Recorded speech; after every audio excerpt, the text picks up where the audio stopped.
وعلیکم السلام ورحمۃ اللہ۔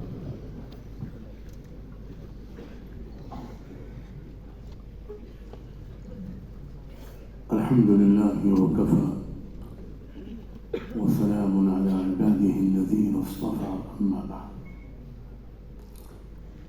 أعوذ بالله من الشيطان الرجيم بسم الله الرحمن الرحيم اجعلني على خزائن الأرض إني حفيظ عليم سبحان ربك رب العزة عما يصفون وسلام على المرسلين والحمد لله رب العالمين اللهم صل على سيدنا محمد وعلى آل سيدنا محمد وبارك وسلم۔ قابل احترام حضرات اساتذہ کرام اور نہایت قدر و محبت عزت کے لائق نوجوان طلباء اور طالبات،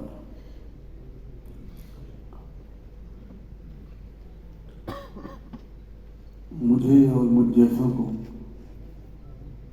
میرے پورے خاندان کو اور ملت کے تمام باخبر اور باشعور خواتین و حضرات کو علی گڑھ مسلم یونیورسٹی سے یہاں تربیت پانے والی نسلوں سے جو توقعات ہیں، میں اپنے لفظوں میں ان توقعات کا اظہار کرنے سے بہتر سمجھتا ہوں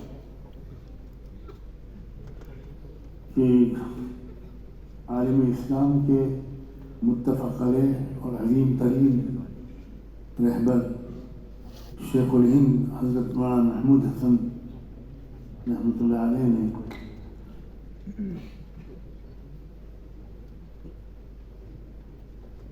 20ویں صدی میں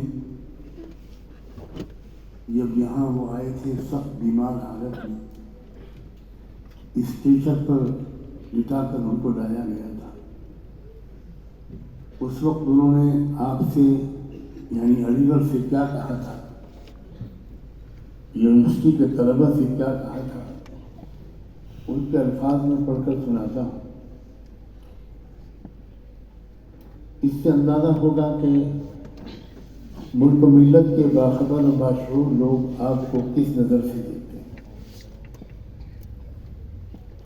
انہوں نے کہا تھا کہ میں نے اس پیرانہ سالی اور عدالت و وقاحت کی حالت میں، جس کو آپ خود مشاہدہ فرما رہے ہیں، آپ کی دعوت پر اس لیے لبیک کہا کہ میں اپنی ایک گمشدہ متاع کو یہاں پانے کا امیدوار ہوں۔ غور کیجیے الفاظ پر، گمشدہ متاع کو یہاں پانے کا امیدوار ہوں۔ آگے کہا کہ بہت سے نیک بندے ہیں جن کے چہروں پر نماز کا نور اور ذکر اللہ کی روشنی جھلک رہی ہے، لیکن جب ان سے کہا جاتا ہے کہ خدا را جلد اٹھو اور اس امت مرحومہ کو دشمنوں کے نرغے سے بچاؤ، تو ان کے دلوں پر خوف و ہراس مسلط ہو جاتا ہے، خدا کا نہیں بلکہ چند ناپاک ہستیوں کا اور ان کے سامان حرب و ضرب کا۔ حالانکہ ان کو تو سب سے زیادہ جاننا چاہیے تھا کہ خوف کھانے کے قابل اگر کوئی چیز ہے تو وہ خدا کا غضب اور اس کا قاہرانہ انتقام ہے، اور دنیا کی متاع قلیل خدا کی رحمتوں اور اس کے انعامات کے مقابلے میں کوئی حقیقت نہیں رکھتی۔ چنانچہ اسی قسم کے مضمون کی طرف اللہ نے اپنے کلام میں متعدد جگہ پر اشارات فرمائے ہیں۔ آگے چل کر انہوں نے کہا تھا، اور آج میں ان کی یہ بات آپ تک پہنچانے کی سعادت حاصل کروں اور آپ کو ان الفاظ کا مستحق محسوس کرتا ہوں۔ انہوں نے کہا تھا کہ اے نونہالان وطن، جب میں نے دیکھا کہ میرے اس درد کے غمخوار جس سے میری ہڈیاں پگھلی جا رہی ہیں مدرسوں اور خانقاہوں میں کم اور اسکولوں اور کالجوں میں زیادہ ہیں، تو میں نے اور میرے چند مخلص احباب نے ایک قدم علی گڑھ کی طرف بڑھایا۔ اللہ اکبر۔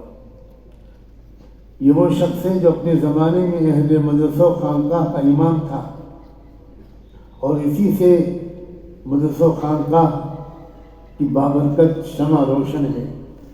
مگر صراحت پر قربان جائیے، اعتراف حقیقت کو محسوس کیجیے کہ وہ کچھ کمی وہاں محسوس کرتے تھے۔ وہ انقلابی جذبات، وہ ملک کو تباہی سے بچانے کے لیے اپنے کیریئر کو قربان کر دینے کا عزم و حوصلہ وہ وہاں نہیں پاتے تھے، اور وہ بڑی امید کے ساتھ علی گڑھ آئے تھے۔ ان کو لگتا تھا کہ یہاں مجھے میری متاع گم شدہ مل جائے گی۔ آگے انہوں نے کہا تھا، جرأت کی داد دیجیے کہ کچھ بعید نہیں کہ بہت سے نیک نیت بزرگ میرے سفر پر نکتہ چینی کریں۔ میں ان نکتہ چینیوں کا تجربہ کرتا رہتا ہوں، اس لیے میری سمجھ میں بآسانی ان کا یہ جملہ آ رہا ہے، اور مجھ کو اپنے مرحوم بزرگوں کے مسلک سے منحرف بتلائیں، کہیں کہ یہ اکابر کے راستے سے ہٹ گیا ہے، یہ یونیورسٹی اور کالجوں کے طلبہ اور طالبات سے زیادہ امیدیں قائم کر رہا ہے۔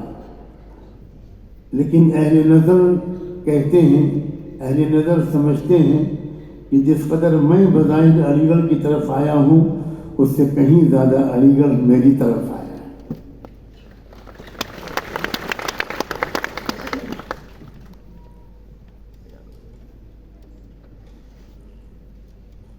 ایک بات انہوں نے اس خطبے میں بہت صاف کہی تھی کہ میرے اکابر سلف نے کسی وقت بھی کسی اجنبی زبان کے سیکھنے یا دوسری قوم کے علوم و فنون حاصل کرنے پر کفر کا فتویٰ نہیں دیا۔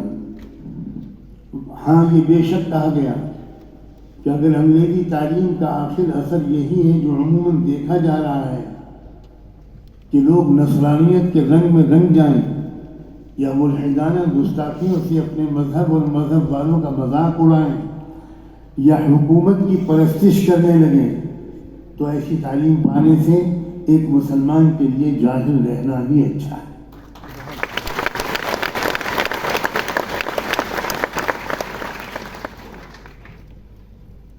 آگے انہوں نے فرمایا تھا کہ اب ازراہ نوازش آپ ہی انصاف کیجیے کہ یہ تعلیم سے روکنا تھا یا اس کے اثر بس سے، تعلیم سے روکنا تھا یا اس کے سائیڈ ایفیکٹ سے، اس کے اثر بس سے۔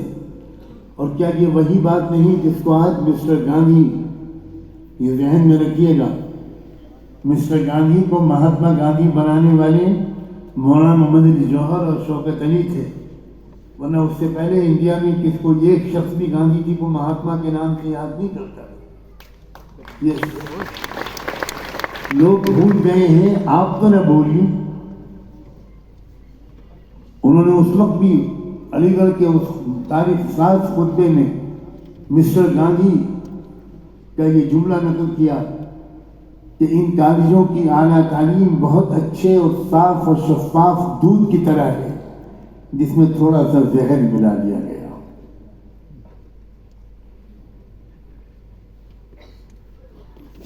آگے چل کر فرمایا، یہ باتیں جو کچھ مجھے اپنے لفظوں میں کہنی تھی، میں اللہ جانے رات سے کن حالات میں ہوں، اور آج رات مجھے خواب میں اللہ نے کیا کیا دکھایا۔ اس کے بعد میں نے اس کا فوٹو اسٹیٹ نکلوایا اور طے کیا کہ آج شیخ الہند کی روح کو آپ کے سامنے مخاطب بناؤں گا اور انہی کے ذریعے سے کچھ پیغام دوں گا، کیونکہ آپ اس کے اہل ہیں انشاءاللہ۔ انہوں نے لکھا کہ ہماری عظیم الشان قومیت کا اب یہ فیصلہ نہیں ہونا چاہیے کہ ہم اپنے کالجوں سے بہت سستے داموں کے غلام پیدا کرتے رہیں، بلکہ ہمارے کالج نمونہ ہونے چاہیے بغداد اور قرطبہ کی یونیورسٹیوں کے اور ان عظیم الشان مدارس کے جنہوں نے یورپ کو اپنا شاگرد بنایا، اس سے پیشتر کہ ہم اس کو اپنا استاد بناتے۔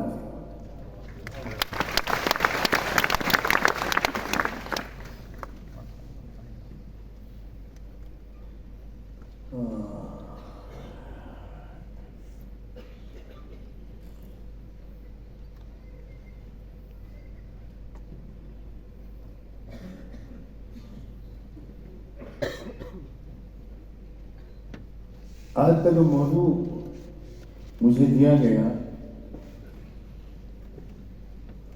نوجوانوں کا مقصد، طلباء کا مقصد، ان کی ذمہ داری،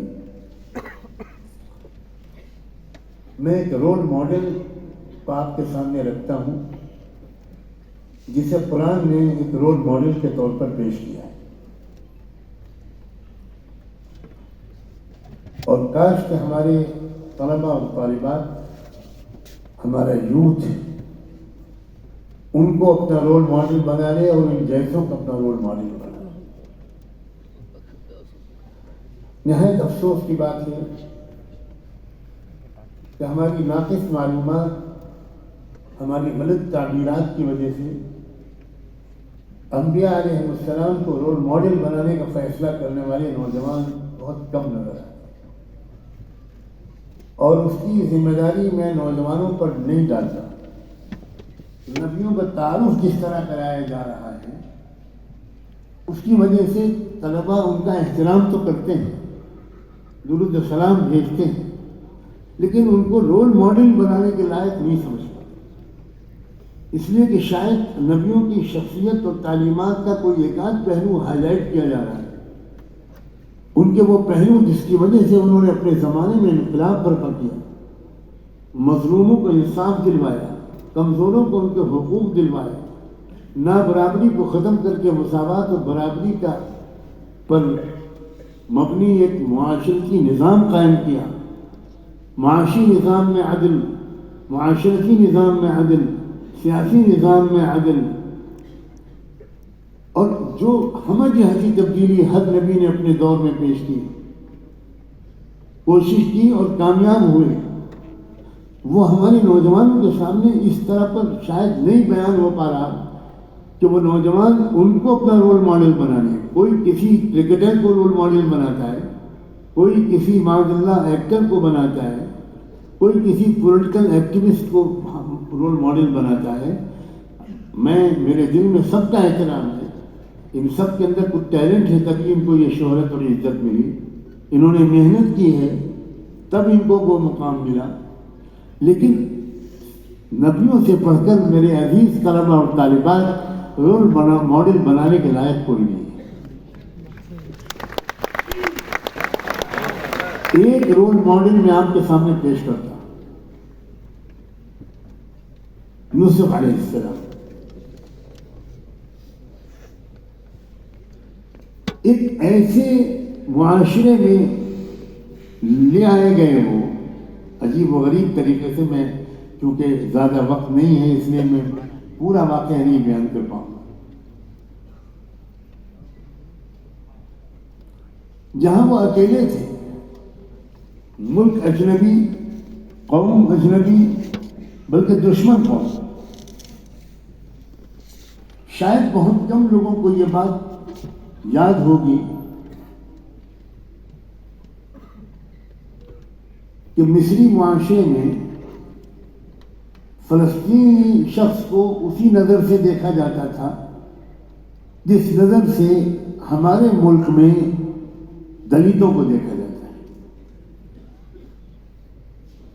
لامصاف چھوت چھات تھی ان کے ساتھ، وہ گزر نہیں سکتے تھے مصریوں کی گلیوں سے، ان کو الگ کہیں گندے نالوں کے کنارے رہنا پڑتا تھا۔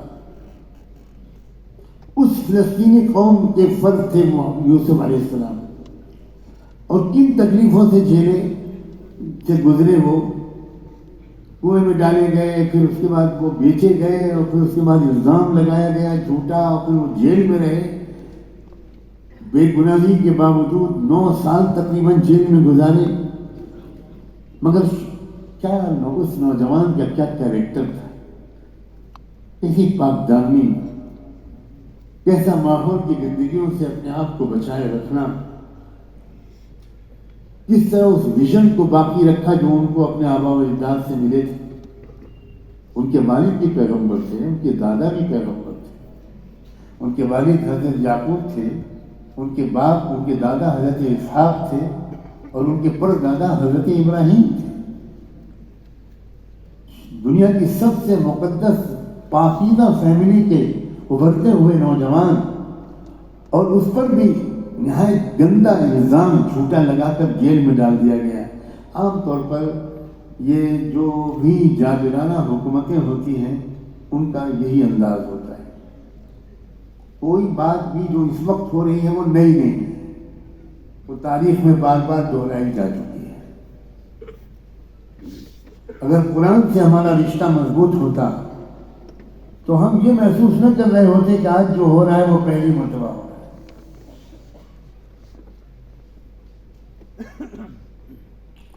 بہت بڑی کمی ہمارے نظام تعلیم و تربیت کی یہ ہے کہ قرآن سے رشتہ ٹوٹ گیا، اور قرآن سے جن لوگوں کا بظاہر رشتہ قائم ہے وہ زمانے کے حالات سے واقف نہیں ہے، اور جو زمانے کے حالات سے واقف ہیں وہ قرآن سے ان کا رشتہ ٹوٹ چکا ہے. یہ ادھورا پن ہے.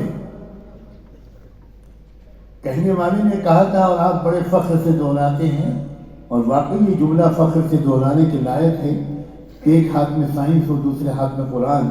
لیکن مجھے بتائیے کہ کتنوں کے ہاتھ میں قرآن ہے؟ جملوں پر داد دینا اور تالیاں بجانا یہ زندہ قوموں کا کریکٹر نہیں ہوتا. زندہ قوموں کا کردار اس پر عمل کرنا ہوتا ہے. قرآن کو زندہ رہنمائی کی کتاب کی حیثیت سے سمجھنے والے آج ہماری یونیورسٹیوں کے طلبہ اساتذہ میں کتنے ہیں؟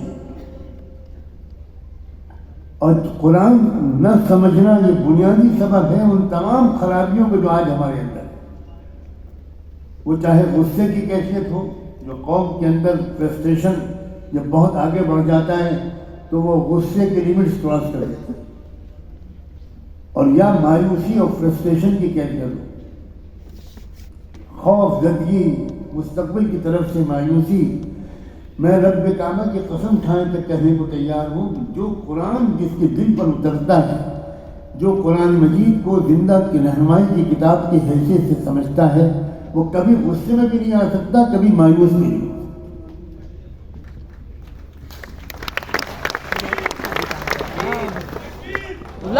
آپ سب مستقبل، اپنے ملک کے مستقبل جہاں بیٹھا ہے، میں آپ سے گزارش کرتا ہوں کچھ کیجئے. آپ قرآن سے زندہ تعلق کو بڑھا لیجئے. 2-3 آیتیں روزانہ سمجھ کر پڑھنے کی کوشش کیجئے. صرف 3-4 آیتیں غور کیجئے، چند منٹ اس کے اوپر، اور اپنے معصوم پاک ہاتھ اٹھا کر اللہ سے دعا کیجئے، اللہ اس کتاب کا نور میرے دل میں اتار دیجئے. پھر آپ دن بھر اپنی سائنس، کیمسٹری، فزکس، بایولوجی پڑھیے. آپ کا دل منور رہے گا اور آپ کا پورا دن روشن رہے گا.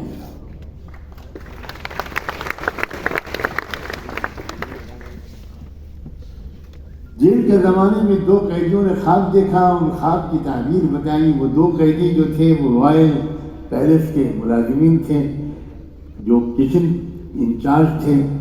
ایک شخص تھا جو ہیڈ کک تھا، اور ایک تھا جو ڈرنکس سرو کرتا تھا مصر کے بادشاہ کو.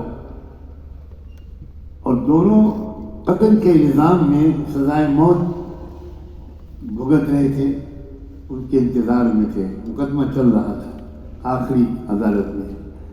یوسف علیہ السلام نے دونوں کے خوابوں کی تعبیر بتائی کہ تم میں سے ایک پر جرم ثابت ہو جائے گا اور اس کو سزائے موت دی جائے گی، اور ایک پر جرم ثابت نہیں ہو پائے گا اور وہ رہا ہو جائے گا اور واپس وہ اپنی ڈیوٹی جوائن کرے گا.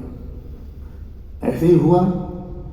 رہا ہونے والے قیدی جب جانے لگا تو یوسف علیہ السلام نے اس سے کہا کہ دیکھو تم بادشاہ کے سامنے میرا تذکرہ کرنا، اذکرنی عند ربک. اللہ کا ایک نظام تھا، بھول گیا، وہ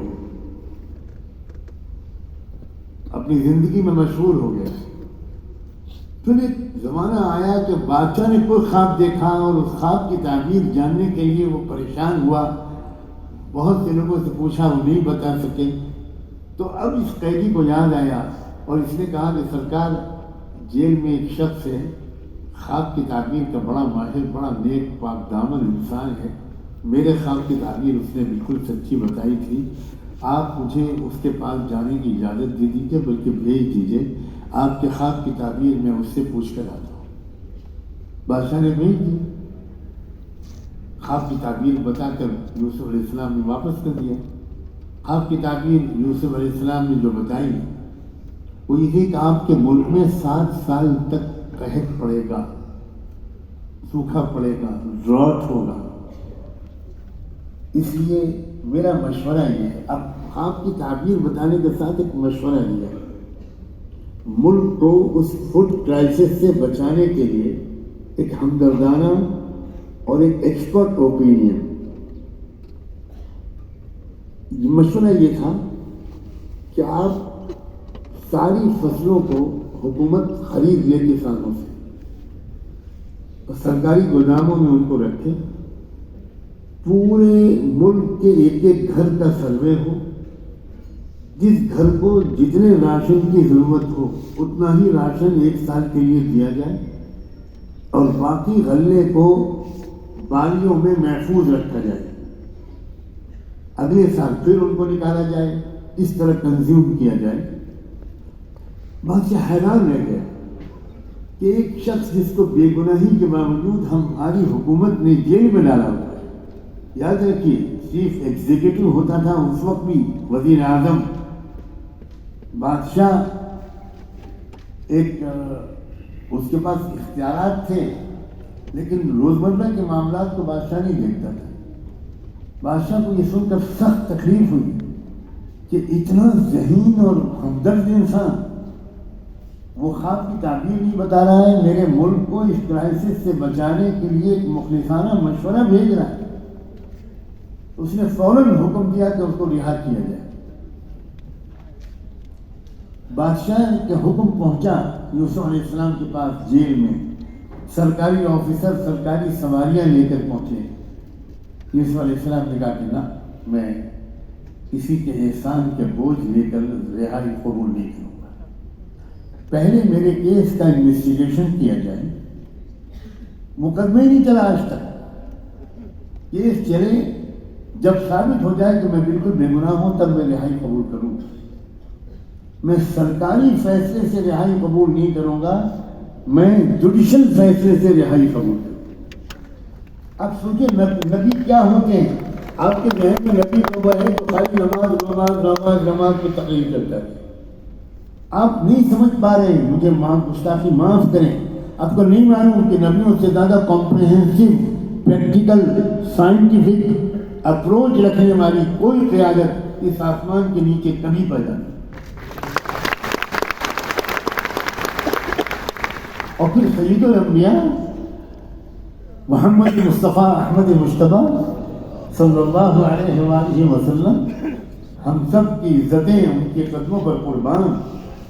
ان کی رہنمائی وہ تھے کہ جو سارے نبیوں کو الگ الگ کمالات دیے گئے تھے، اضافے کے ساتھ وہ کمالات اللہ نے اپنے اس محبوب کو دے دیے.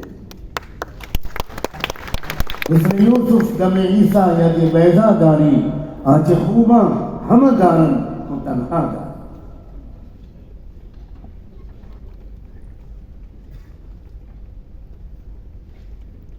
پیغام ملا بادشاہ کو کہ وہ تو کہتے ہیں کہ میں رہائی قبول نہیں کروں گا، میرے اوپر یہ الزام لگا تھا.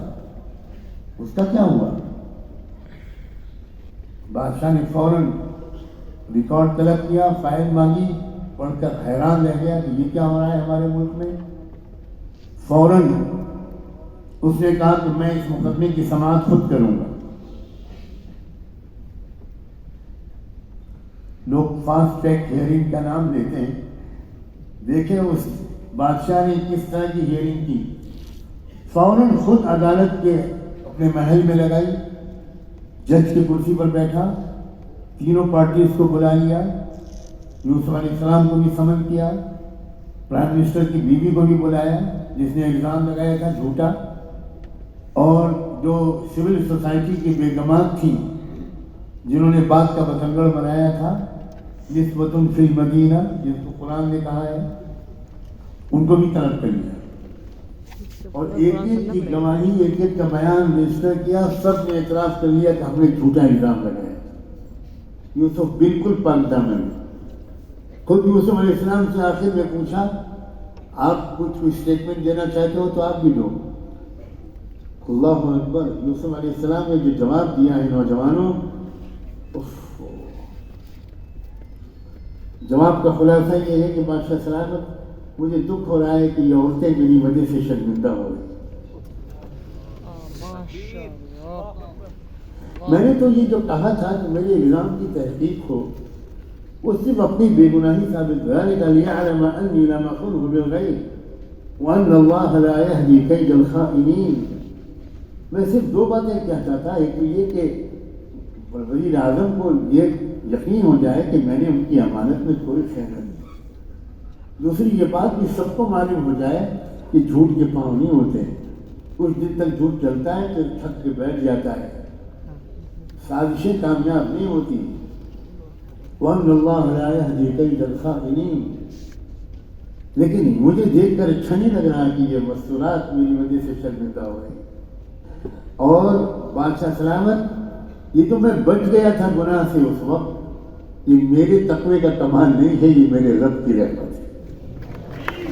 اللہ اکبر. میں اوپر سے اللہ اکبر. یہ ہے اصلی دینداری. اگر انسان اپنے کو خود پاک دامن اور اپنا بڑا قصیدہ پڑھنے لگے تو یہ تو ابلیس کے راستے پر چل رہا ہے. چاہے وہ طواف کر رہا ہو، چاہے عمرہ اور حج کر رہا ہو.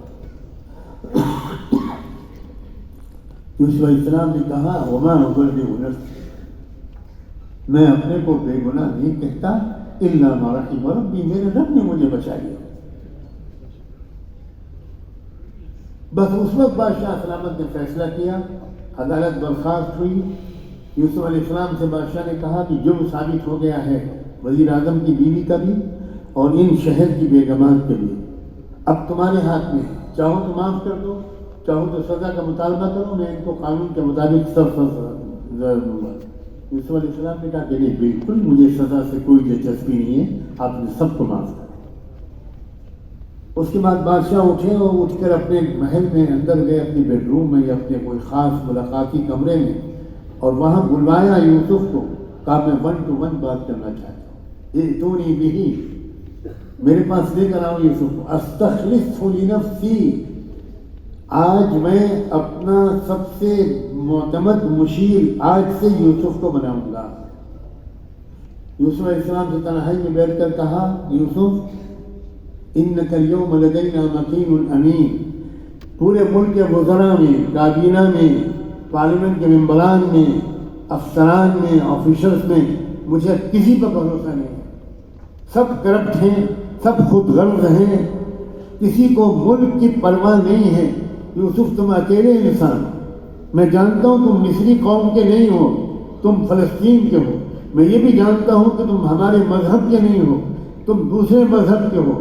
میں یہ بھی جانتا ہوں کہ میری قوم کو دشمنی ہے تمہاری قوم سے، لیکن میں اپنے ملک کا بھلا چاہتا ہوں اور میرے ملک کو بچانے کی صلاحیت رکھنے والا کوئی تمہارے سوا نہیں ہے.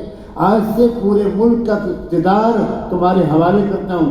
سکہ صرف میرا چلے گا، نام میرا رہے گا. پاور، ایبسولوٹ پاور تم کو میں آج گری کے.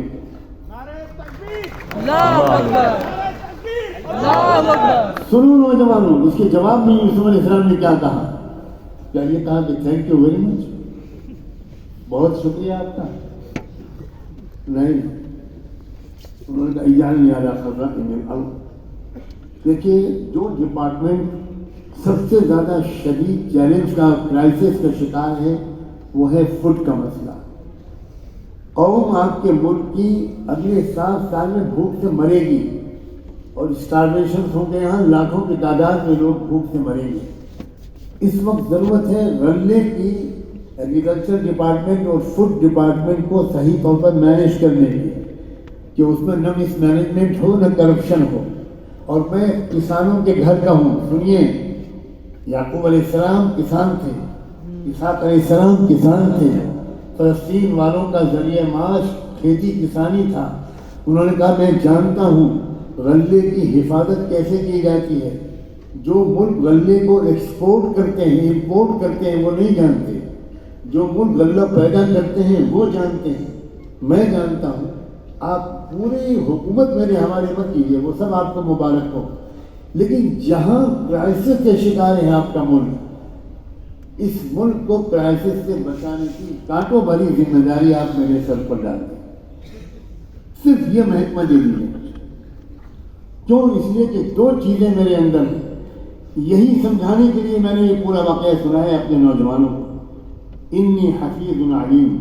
ایک بات تو یہ ہے کہ میں انتہائی ایماندار انسان ہوں، قوم کا ایک نئے پیسے میں خیانت نہ کروں گا، نہ کرنے دوں گا.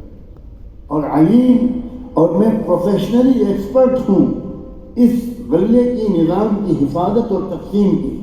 پھر تاریخ گواہ ہے، پڑھیے انسائکلوپیڈیا. میں مفسرین کی کتابوں کا حوالہ نہیں دے رہا ہوں، پڑھیے انسائکلوپیڈیا. آپ پڑھیے کینال آف جوزف، آپ گوگل پہ ڈال دیجیے کینال آف جوزف. یوسف علیہ السلام نے یہ نہر کھدوائی تھی شمالی مصر سے جنوبی مصر تک. اس کا جو نقشہ امریکہ کے ماہر انجینئرز کی ٹیم گئی مصر، اور آج بھی اس پورے دریا اور نہر کو انہوں نے دیکھا کہ یہ نہر کس جغرافیائی فن کے تحت کھودی گئی ہے اور کہاں شمال سے پانی جنوب کی طرف لایا گیا ہے، دریائے نیل سے کیسے پانی کو لیا گیا ہے. یہ کیا پروفیشنل قسم کی مہارت تھی یوسف علیہ السلام. حفیظ علیم. بس نوجوانوں، میں اب واقعے کو یہیں پہ ختم کرتا ہوں اور یہ کہتا ہوں واقعے کی روشنی میں، نوجوانوں ہمارے ملک میں ضرورت ہے حفیظ علیم نوجوانوں. ہمارا ملک کرپشن سے کرا رہا ہے، جو آ رہا ہے وہ لوٹ مار ہی کر رہا ہے. وہ لوٹ مار کو روکنے کے نعرے پر آتا ہے اور اس کے بعد اتنی لوٹ مار کرتا ہے کہ پچھلی لوٹ مار کرنے والے یاد آنے لگتا ہے.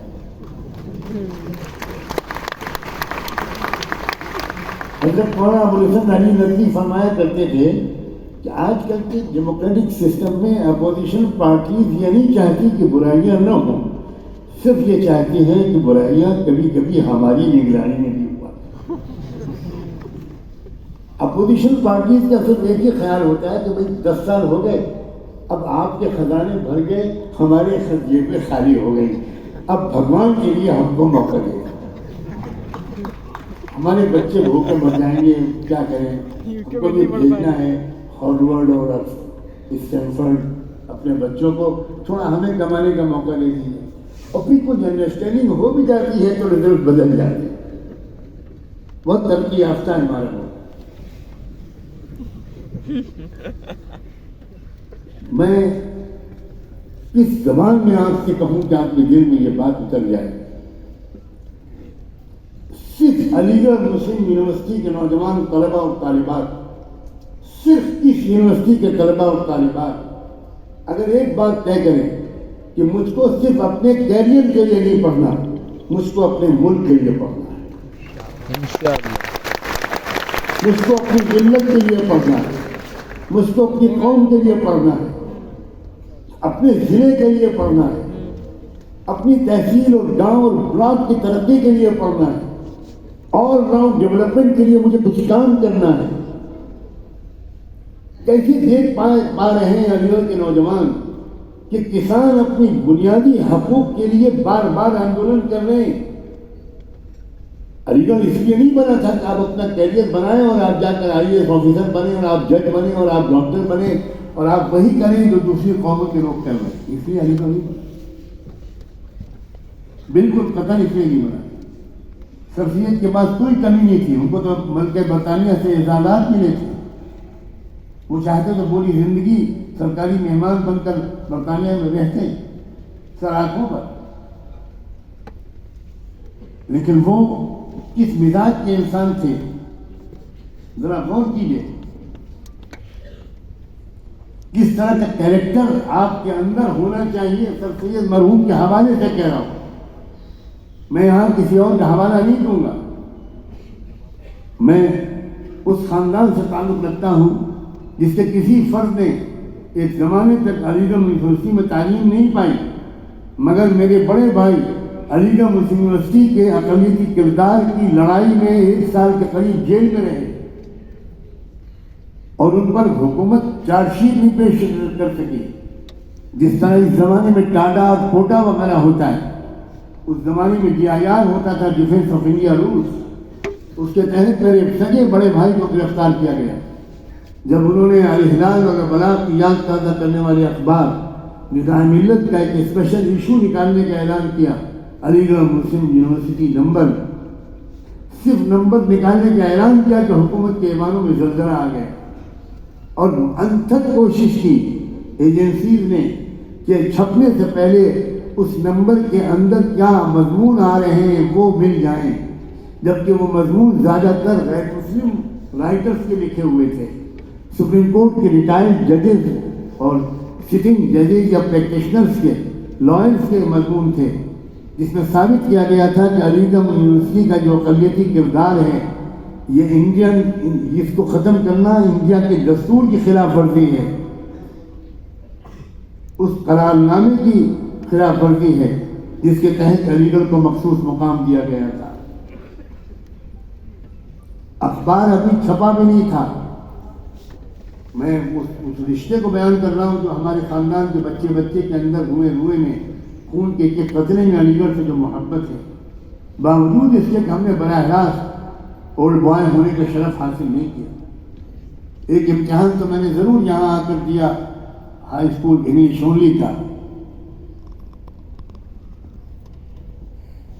ہمارے بھائی صاحب کی یہ عزیمت تھی کہ انہوں نے راتوں رات وہ نمبر چھپوا کر، اور ہم اپنی اہلیہ میری بھابھی کو کہا رکشے پر بیٹھو، اور سامان سفر کی طرح وہ نمبر کے ایشوز کو تانگے پر رکشے پر لادا، اور اس سے یہ کہا کہ تم ایسے جاؤ کہ جیسے تم کہیں سفر پر جا رہی ہو، اور اس طرح وہ ریلوے اسٹیشن پر پہنچایا رات کے اندھیرے میں، اور وہاں وہ پارسل کیا گیا۔ تو وہ رسالہ یا اخبار جس کو گورنمنٹ بین کرنا چاہتی تھی وہ تو ملک میں پہنچ گیا، اور صبح کو ہمارے بھائی صاحب اور 2 آفس کے سینئر اسٹاف کے لوگ گرفتار کر لیے گئے، 1 سال کے قریب گرفتار رہے۔ ہائی کورٹ کے جج نے، بینچ نے یہ کہا کہ ہمارے صاحب جب وہ نہیں آ رہی آپ کی چارج شیٹ تو آپ ایک جملہ لکھ دیجیے کہ ہم معافی مانگتے ہیں۔ تو میرے بڑے بھائی نے کہا تھا جج صاحب عدالت کا احترام کرتا ہوں اس لیے احتجاج نہیں کرتا، آئندہ میرے خاندان کے کسی بچے کے سامنے یہ جملہ نہ بولیے گا کہ معافی مانگو۔ ہم وہ لوگ ہیں کہ جنہوں نے اس ملک کو آزاد کرانے میں ہمارے خاندان کے بزرگوں نے قربانیاں دی ہیں، خلافت تحریک سے لے کر آزادی کی تحریک تک ہمارے خاندان کے بزرگوں نے قربانیاں دی ہیں، اور ہم وہ لوگ ہیں کہ جنہوں نے اس ملک کے دستور کی ترتیب میں پردے کے پیچھے رہ کر مدد کی تھی۔ آج میں پہلی بار یہ راز پاش کر رہا ہوں۔ عام طور پر لوگوں کی زبانوں پر ہے کہ بابا صاحب بھیم راؤ امبیڈکر کا سنویدھان، ہمیں دل سے اعتراف ہے کہ ڈرافٹنگ کمیٹی کے چیئرمین تھے بابا صاحب ڈاکٹر امبیڈکر، اور بہت ماہر تھے، بہت بڑے اسکالر تھے، بہت عظیم لائر تھے، کوئی شک نہیں، لیکن کانسٹیٹیوئنٹ اسمبلی میں تو کئی سو ممبران تھے، ان سب کا زبردست کنٹریبیوشن تھا کانسٹیٹیوشن کی ڈرافٹنگ میں۔ میں آپ نوجوانوں سے، ریسرچ اسکالر سے یہ گزارش کروں گا کہ کبھی آپ کانسٹیٹیوشن اسمبلی کی جو والیومز میں بحثیں لکھی ہوئی چھپی ہوئی ہیں ان کو پڑھیے۔ میں نے دلی میں 15-20 دن قیام کر کے پارلیمنٹ ہاؤس کی لائبریری میں بیٹھ کر اس کانسٹیٹیوشن اسمبلی کی پوری گزار پڑھی۔ اس سے پتہ چلا کہ اس دستور کے اس کردار کے بنانے میں 3 شخصیتوں کا سب سے بڑا ہاتھ تھا، پنڈت جواہر لال نہرو اور مولانا حفیظ الرحمان سیوہاروی اور مولانا حسرت موہانی۔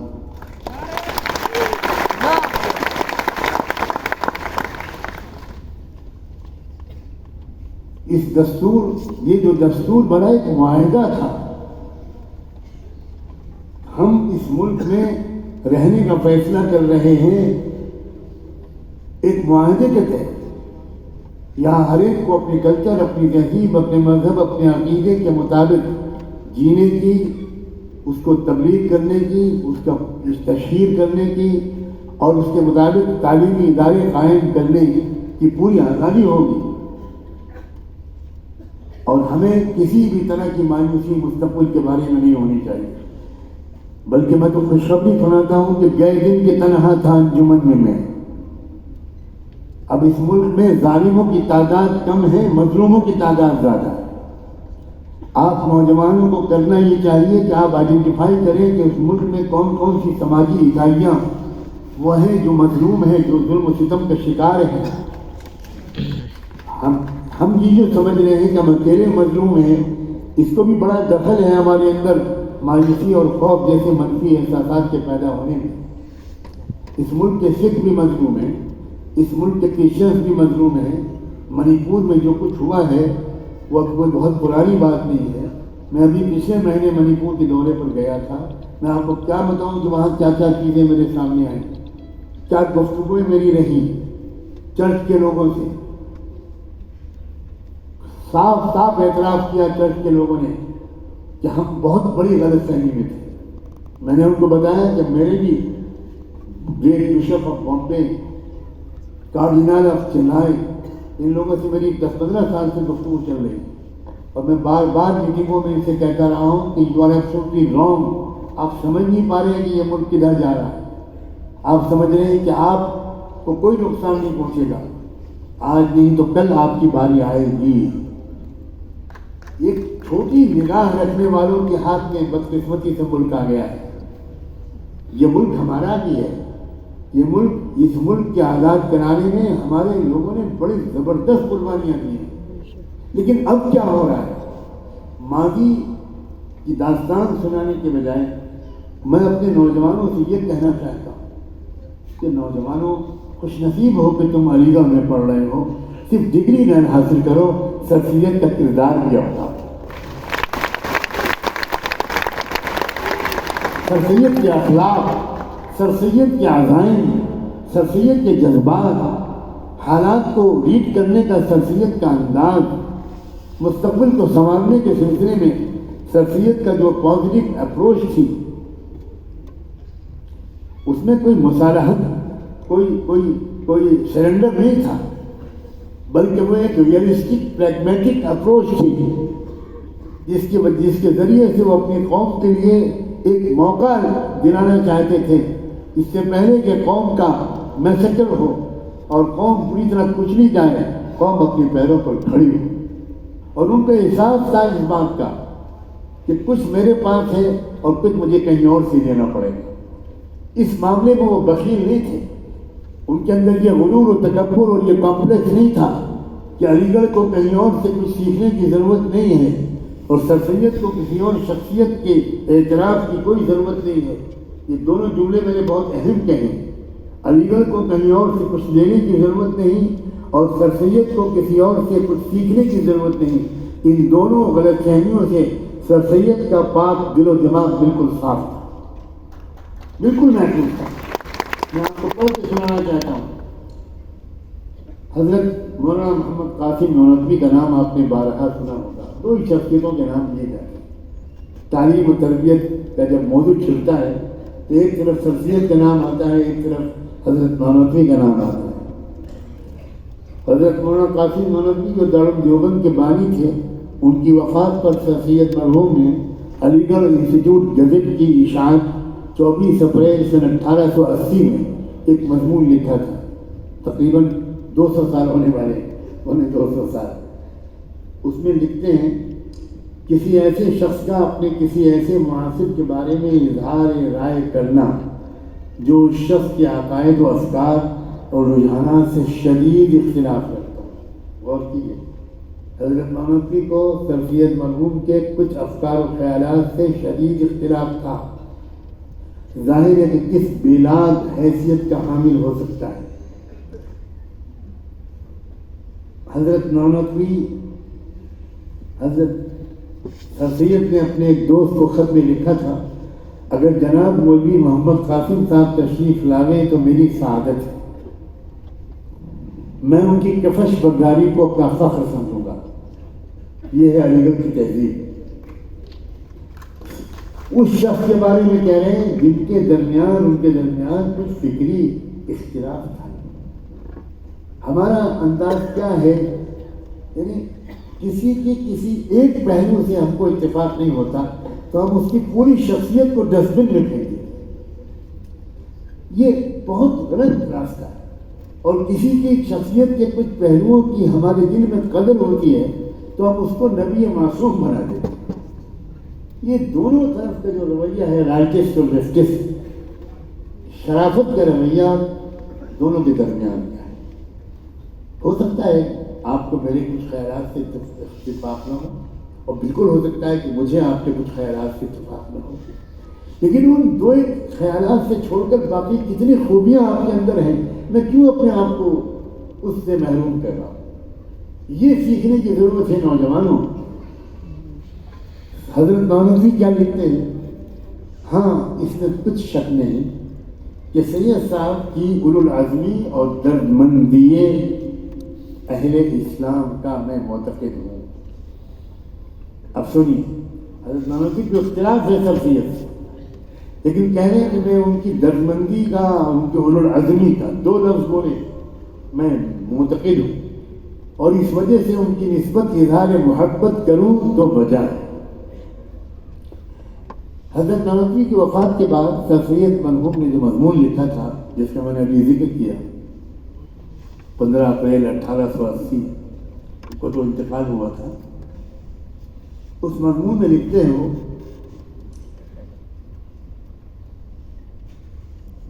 زمانہ بہتوں کو رویا ہے اور آئندہ بھی بہتوں کو روئے گا، لیکن ایسے شخص کے لیے رونا جس کے بعد کوئی اس کا جانشین نظر نہ آئے نہایت رنج اور غم اور افسوس کا باعث ہے۔ ایک زمانہ تھا کہ دلی کے علماء میں سے بعض لوگ جیسے کہ اپنے علم و فضل اور تقوی اور ورع میں معروف و مشہور تھے، ویسے ہی نیک مزاجی اور سادہ وضعی اور مسکینی میں بھی بے مثل تھے۔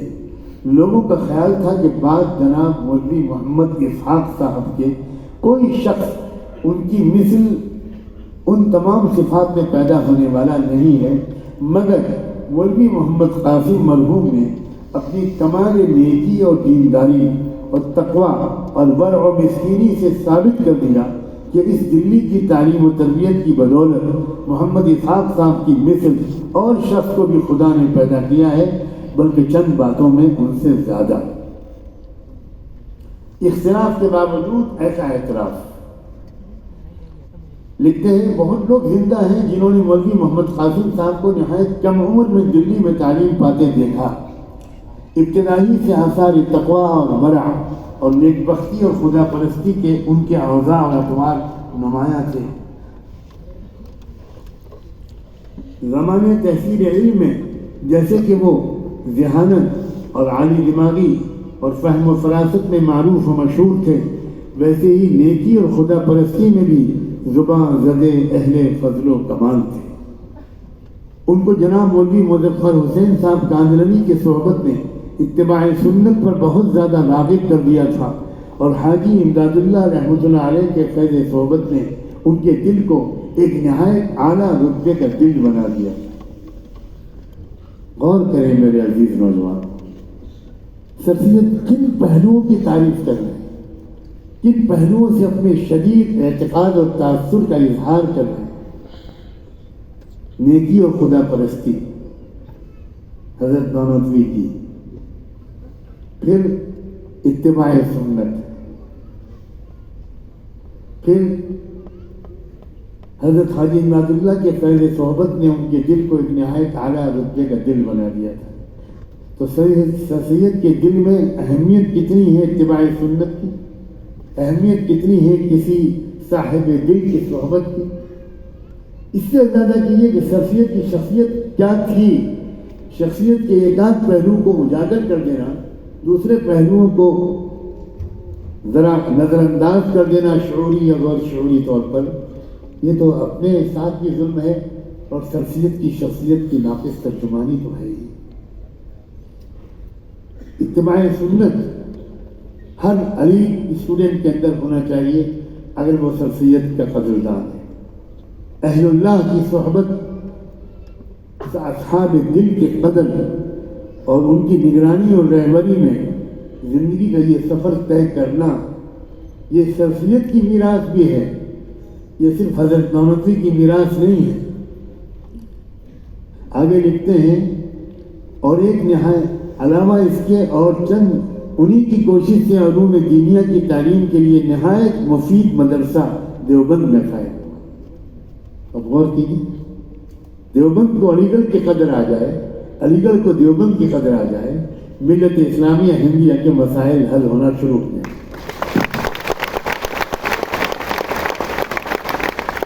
جب تک جبین ہند کی یہ دونوں آنکھیں، ہمارے ملک کی پیشانیوں کی یہ دونوں آنکھیں ایک دوسرے سے اجنبی بنی رہیں گی، ہمارے مسائل بڑھتے ہی نہیں۔ نہ دیوبند اکیلے چیلنجز کا مقابلہ کر سکتا ہے، نہ علی گڑھ اکیلے چیلنج کا مقابلہ کر سکتا۔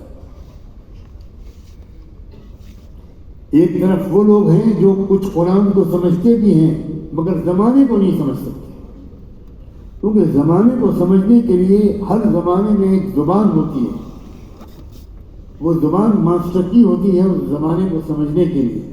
کبھی عربی تھی، کبھی فارسی تھی، کبھی اردو تھی، اب بین الاقوامی طور پر انگریزی ہے۔ اب اگر کوئی شخص انگریزی نہیں جانتا تو وہ موجودہ اکنامک سسٹم کو کیسے سمجھ پائے گا، موجودہ پولیٹیکل سسٹم کو کیسے سمجھ پائے گا؟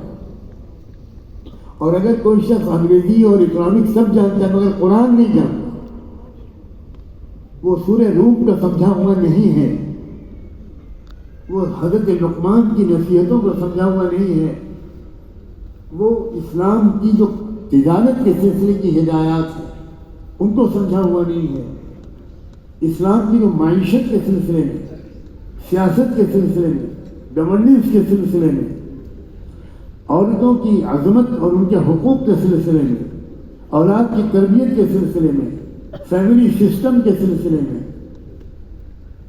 لوکل باڈیز کے سلسلے میں، جب تک قرآن کی ہدایات کا علم نہیں ہے تو آپ ہزار قوم کے ہمدرد ہوں، آپ کبھی بھی قوم کی کامیاب رہبری نہیں کر سکتے، کیونکہ نسخے کیمیا آپ کے علم میں نہیں ہے۔ اور میں ایک عقیدے کے طور پر نہیں، ایک طالب علم کے تحقیقی ریسرچ کے نتیجے کے طور پر بھی کہنے کا حوصلہ رکھتا ہوں کہ قرآن مجید میں زندگی کے ہر شعبے کے بارے میں کامیاب ترین، مکمل ترین اور پریکٹیکل رہنمائی موجود ہے۔ تکبیر! اللہ اکبر! ایک مکمل کیجیے اپنی زندگی کو، جو کچھ آپ کو یونیورسٹی سے مل رہا ہے وہ احسان مان کر یونیورسٹی سے لیجیے، اگر یونیورسٹی سے کچھ اور نہیں مل رہا تو وہ آپ اپنے ذرائع سے لے سکتے ہیں۔ اب تو یوٹیوب ہے، سوشل میڈیا ہے، نہ جانے کیا کیا ذرائع ہیں، کتابیں چھپ گئی ہیں، ہر زبان میں ترجمے چھپ گئے ہیں۔ یہ بات میں آخر میں اپنے اصل موضوع پر واپس آ کر بات کو مکمل کروں گا، کیونکہ الحمدللہ یہ شکایت مجھ سے آج تک نہیں کی گئی کہ جو وقت آپ کو دیا گیا آپ اس سے زیادہ لے گئے۔ یہ شکایت تو سنتے سنتے بوڑھا ہو چکا ہوں کہ ابھی کچھ وقت بچ گیا اور آپ نے جلدی ختم کر۔ کوفی عنان صاحب کو بھی مجھے وقت دینا پڑا، ابھی آپ نے سن لیا تھا، وہ قصہ بھی عجیب تھا، نہیں چاہتا تھا میں، مجھے ذہن میں بھی نہیں تھا، لیکن میں اتنا مکمل کر دوں جو ڈاکٹر صاحب نے سنائی دیا ہے کہ اس کا نتیجہ کیا نکلا۔ جب میں نے دنیا سے غربت کو دور کرنے میں زکوٰۃ کا کامیاب تجربے کی کہانی سنائی کہ poorest nation of the world تھا عرب کا ملک، اور ود ان 2 or 3 decades اس ملک کا یہ حال ہو گیا کہ اس پورے ملک میں کوئی ایک غریب نہیں رہا، اور اس ملک نے دنیا کی 2 سپر پاورز کی غریبی کو دور کرنے کا بیڑا اٹھایا۔ پتہ نہیں آپ سمجھے کہ نہیں سمجھے؟ لوگ کہتے ہیں ایران فتح کیا، روم فتح کیا، الفاظ صحیح نہیں ہے، فتح کرنے سے میسج صحیح کنوے نہیں ہوتا۔ آپ الزام لگا رہے ہیں صحابہ کے وہ ملکوں پر قبضہ کرنے گئے، جی نہیں، آپ نے ان صحابی کے الفاظ پر کیوں نہیں غور کیا؟ جب ان سے پرشین آرمی چیف نے پوچھا تھا کہ یہاں کیوں آئے ہو، تو انہوں نے کہا یہاں انسانوں نے انسانوں کو غلام بنا رکھا ہے، ہم انسانوں کو انسانوں کی غلامی سے آزادی دلانے ہیں۔ یہ ہے اسلام۔ اسلام پاجامے اور ٹوپی کا نام نہیں ہے، اسلام انسانیت کو آزاد کرانے والے مقدس ترین مشن کا نام ہے۔ تم ہمارا دین قبول کرو نہ کرو اس سے کوئی مطلب نہیں، لیکن ہم تم کو غلام نہیں دیکھ سکتے۔ یہی اسلام۔ افسوس یہ ہے کہ اسلام کی ترجمانی کرنے والوں نے بھی اسلام کی جو ترجمانی کی ہے اس میں کافی کمی ہے، کافی ریئیکشنری ان کا موڈ نظر آتا ہے۔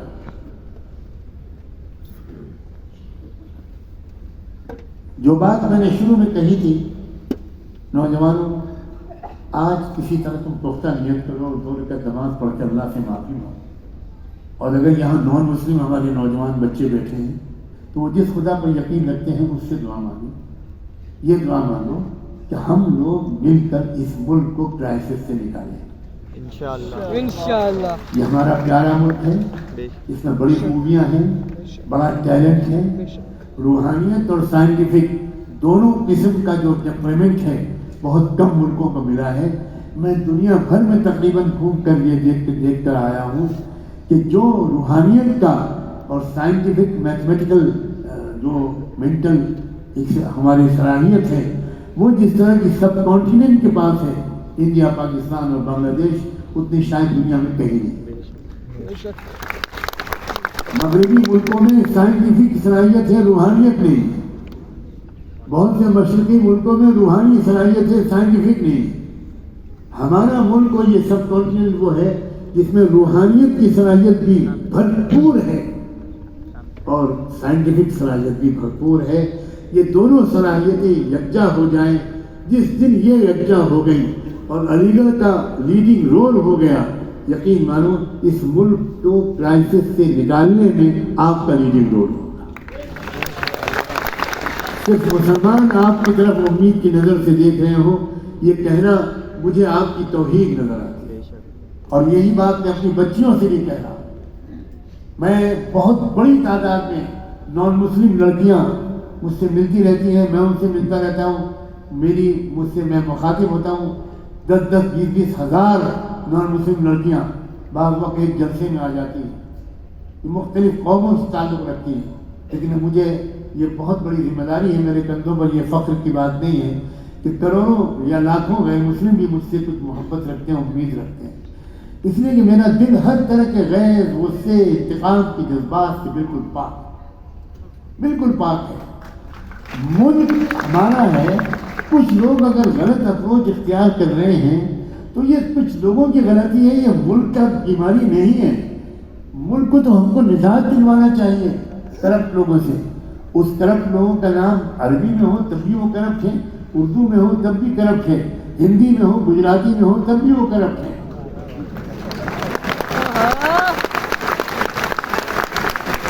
ہمارا جذبہ قومی بالکل نہیں ہے، ہمارا جذبہ ویلیوز پر مبنی ہے۔ ہم کچھ ویلیوز پر یقین رکھتے ہیں اور وہ ویلیوز پر کوئی کمپرومائز نہیں کر سکتے۔ وہ ویلیوز ہے سمپیتھی، وہ ویلیوز ہے ہارمنی، وہ ویلیو ہے احترام انسانیت، وہ ویلیو ہے قدر آدمیت، وہ ویلیو ہے احترام نسواں، خواتین کا احترام، غریبوں کی عزت اور عظمت، صرف رحمت و شفقت نہیں، عزت و عظمت، کسانوں اور مزدوروں کا احترام، ہر ایک کو اپنے ایک خاص عزت کی نظر سے دیکھنا۔ میرے والد ماجد کا میں قصہ سنا کر بات ختم کرتا ہوں۔ وہ راستوں سے نکلتے تھے، جب وہ اس وقت تو گاڑی والی تو تھی نہیں، تو رکشے پہ بیٹھے ہوتے تھے۔ جب چڑھائی کی جگہ آ جاتی تھی تو رکشے سے اتر جاتے تھے اور رکشے کو دھکا دینا شروع کر دیتے۔ وہ پیدل چل رہے ہوتے تھے اور ٹھیلے والا لکڑیوں سے یا کسی سامان سے لدا ہوا بھاری ٹھیلا، وہ مزدور ایک آگے ایک پیچھے پسینے میں شرابور، اور وہ کھینچ رہا ہے۔ کبھی نہیں دیکھا میں نے اپنے والد ماجد کو کہ وہ اتر نہ گئے ہوں اور اتر کر ٹھیلا کھینچنے میں ان کا ساتھ نہ دینے لگے۔ یہ تحریک ہے ہماری بھائی۔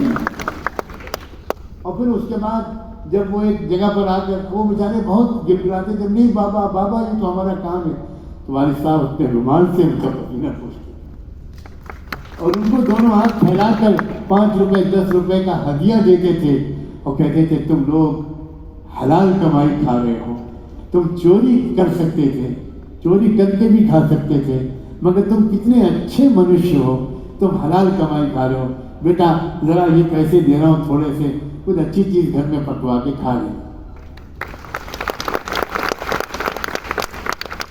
بس میں اسی بات پر بہت شکریہ کے ساتھ اور معذرت کے ساتھ اپنی بات مکمل کروں گا۔ میں جانتا ہوں کہ آپ کا میں حق ادا نہیں کر سکا، اور لیکن یہ مجھے جن لوگوں نے دعوت دی انہوں نے بہت بڑا میرے پر احسان کیا۔ میری آنکھیں ٹھنڈی ہوئیں آپ کو دیکھ کر میں آپ کو دیکھ کر خوش ہو چکا ہوں، آپ کا جو تاثر ہو وہ آپ جانے، مجھے اپنی خوشی سے بلند ہے۔ بہت بہت شکریہ آپ سب کا، جزاکم اللہ۔ السلام علیکم اللہ اکبر، اللہ اکبر،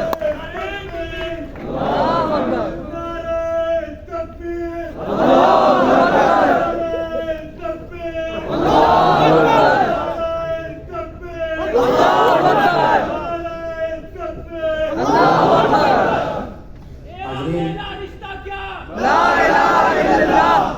حاضرین، ابھی حضرت مولانا خلیل الرحمان سجاد نعمانی صاحب قرآن و حدیث کی روشنی میں تاریخ کے اوراق سے مرد مومن کی شان و شوکت، عظمت و رفعت اور عزم و استقلال بیان فرما رہے تھے کہ کچھ بھی ہوں پھر بھی دکھے دل کی صدا ہوں ناداں، کچھ بھی ہوں پھر بھی دکھے دل کی صدا ہوں ناداں، میری باتوں کو سمجھ تلخی تقریر نہ دیکھ، دیکھ زندہ سے پرے، دیکھ زندہ سے پرے رنگ چمن جو سے بہار، رقص کرنا ہے تو پھر پاؤں کی زنجیر نہ دیکھ۔ مٹی کی محبت میں ہم آشفتہ سروں نے وہ قرض اتارے ہیں کہ واجب ہی نہیں تھے۔ آئیے ہمارے بیچ میں ایک اور شخصیت جس سے ہم اور آپ خاطر خواہ واقف ہیں، وہ زبان علم و ادب کے محافظ ہیں، جس سے بھٹکے ہوئے بے شمار طلبہ راہیاب ہو رہے ہیں اور علم کے پیاسے سیرابی حاصل کر رہے ہیں۔ میری مراد کرسی صدارت پر